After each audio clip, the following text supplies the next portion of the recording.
Hello everyone, Himani is here.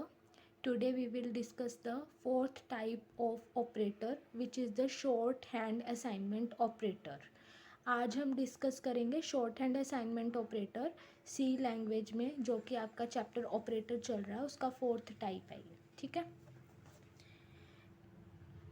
An assignment operator is used to assign value back to a variable or modify value of the present holding. Assignment operator क्या करता है? Assignment operator is use to assign value back to a variable. जो भी हमारा variable होगा उसको उसकी value जो है बैक करके देगा. ठीक है. असाइनमेंट ऑपरेटर क्या करता है? जो भी हमारे पास वेरिएबल है उसकी वैल्यू को बैक करके देगा and a modify value of the present holding. और जो उसकी वैल्यू होल्ड हुई है, प्रेजेंट होल्ड हुई है, उसको मॉडिफाई करेगा यानी कि चेक करेगा. ठीक है. तो अब ये इस हमारे पास लिखा कैसे जाता है सी लैंग्वेज में? वेरिएबल होगा, फिर ऑपरेटर आएगा, इज इक्वल का साइन, फिर एक्सप्रेशन आएगी. इसका क्या मतलब होता है? Is equal two variable, is equal two variable, operator, फिर एक्सप्रेशन. अभी मैं इसको आपको एग्जाम्पल के थ्रू समझाती हूँ.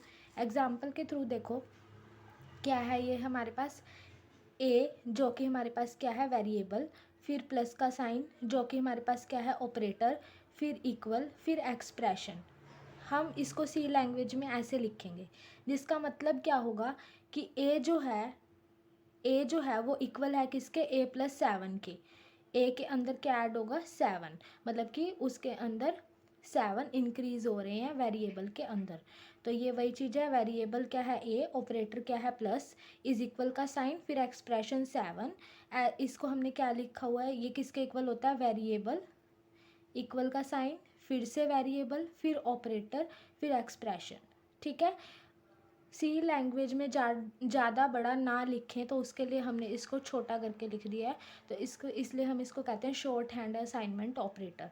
अब मान लो मेरे पास एक्स वेरिएबल है, मल्टीप्लिकेशन ऑपरेटर है, इज इक्वल टू 7 है. तो इसका क्या मतलब है कि एक्स के अंदर आप 7 मल्टीप्लाई कर रहे हो. ठीक है. जे माइनस इज इक्वल टू 2 है आपके पास. तो इसका क्या मतलब है कि आप जे में से 2 को डिक्रीज कर रहे हो. y divided is equal to 2 है. इसका मतलब क्या है कि आप y को डिवाइड कर रहे हो किससे? 2 से. तो सी लैंग्वेज में हम ऐसे लिखेंगे ताकि हम इसको ईजी से रीड कर सकें. अब असाइनमेंट एक्सप्रेशन कैसे बनते हैं? असाइनमेंट एक्सप्रेशन देखो. assignment expression, an expression in which variable or constant are combined by the assignment operators are known as the assignment expression.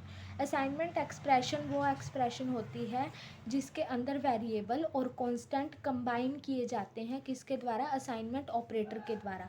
जैसा कि आप लोग इसमें देख सकते हो कि ये हमारे पास वेरिएबल है, ये हमारे पास कांस्टेंट है, इसको इन्होंने कंबाइन किया हुआ है किससे? असाइनमेंट ऑपरेटर से. तो ये क्या बन गई? एक तरह की असाइनमेंट एक्सप्रेशन बन गई.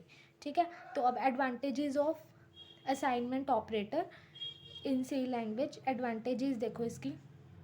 what appear on the left hand side need not be repeated and therefore it become easier to write. अब इसका क्या मतलब है कि जैसे कि अब हमने सी लैंग्वेज में कैसे लिखा इसको?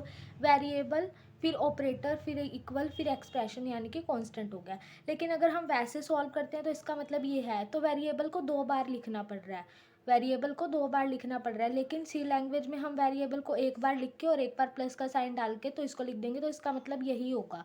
तो इसकी फर्स्ट एडवांटेज यही हो जाएगी, what appear on the left hand side need not be repeated. जो हमें लेफ्ट हैंड साइड में दिख रहा है यानी कि वेरिएबल है, उसको हमें दोबारा से रिपीट करने की ज़रूरत नहीं है. Therefore it become easier to write. अगर हम इसको ऐसे लिखेंगे तो ये ईजी हो जाएगा लिखना. इसके अंदर डबल डबल लिखा जा रहा है. ठीक है. The statement is more easy to read. जिससे जो हमारी स्टेटमेंट होगी वो ईजिली रीड हो पाएगी. ठीक है. हम आसानी से रीड कर सकते हैं. The statement is more efficient. और ये हमारे लिए ज़्यादा एफिशिएंट हो जाएगी, जिसके अंदर मिस्टेक होने के चांस नहीं होंगे. शॉर्ट हैंड असाइनमेंट ऑपरेटर आपका यहीं तक था, इतना सफिशिएंट है पेपर पॉइंट ऑफ व्यू से। ठीक है, नेक्स्ट वीडियो जो होगी वो मेरी होगी इंक्रीमेंट डिक्रीमेंट ऑपरेटर, जो इसका फिफ्थ टाइप है ऑपरेटर का। वो वाला ऑपरेटर सबसे ज़्यादा इंपॉर्टेंट है।